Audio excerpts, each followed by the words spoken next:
Good evening, ladies and gentlemen. My name is Kelechi Amadi Obi.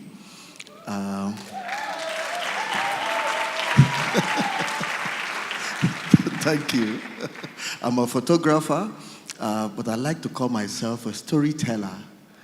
You know, I do believe that society and culture is a function of individual experiences and stories that we are told.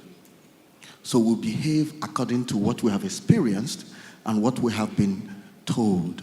And I believe that photography and media generally plays a very powerful role in shaping how society and how culture, especially today, the direction in which it goes. So all my life, I've been creating images. I've been playing with the visual arts, straight from primary school as the best artist in the class, drawing Spider-Man and the Incredible Hulk,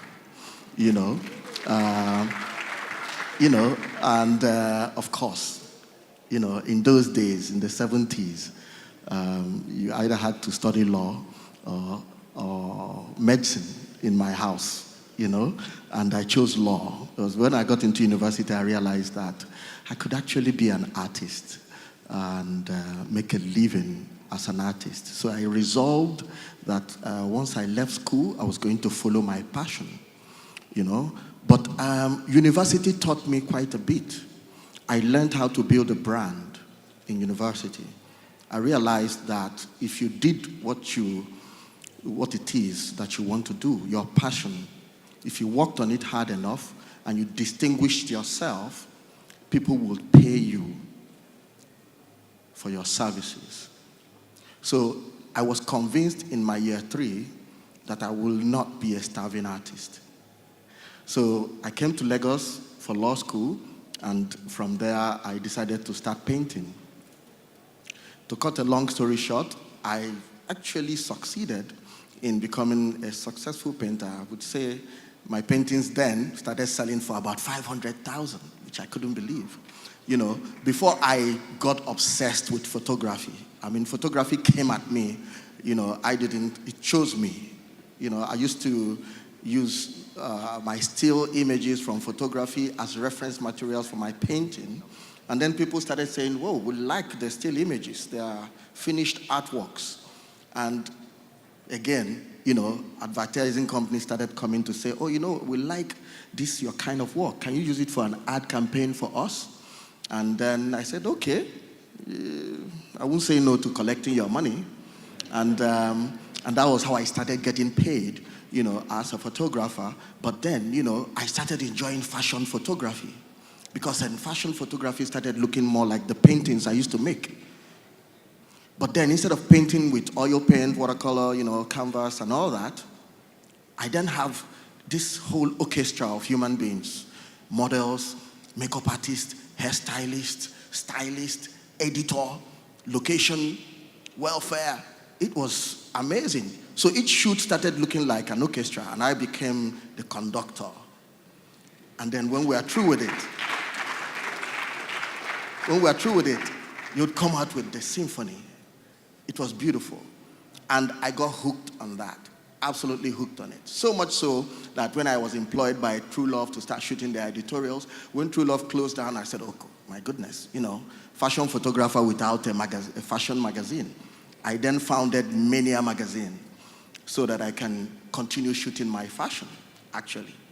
And then for 7 years, it was relentless. Crazy, wake up in the morning and say, hey, what are we going to do? And it's been a beautiful ride. And then these days, I'm getting obsessed again with cinematography, So it's a journey. And I would say, I hear people always talking about, I want to hammer. I hope all of you want to blow, have you? Like trumpets. It's beautiful, but I do see a certain disconnect between people understanding the difference between success and fulfillment.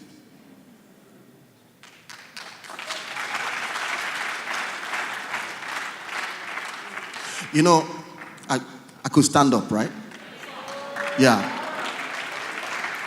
You could be a very, very successful, rich, and miserable person. I'm sure you've read some things in the news about some billionaires committing suicide. And be wondering, but that guy has money now. And this is what I want to be. I want to be like him. Be careful what you wish for.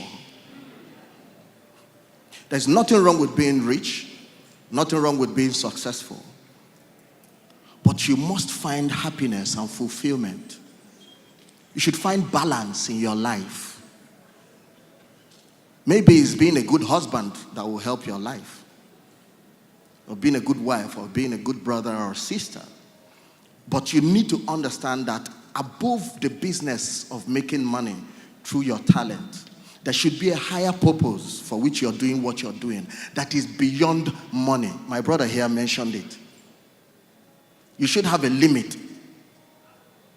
They say, oh, Kelechi, we're going to pay you $20 billion if you become a kidnapper. I mean, you understand? That's why he said morality. But that higher purpose becomes your sense of purpose in life.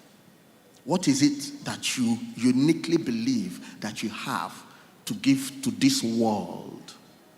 You must find that thing that you have.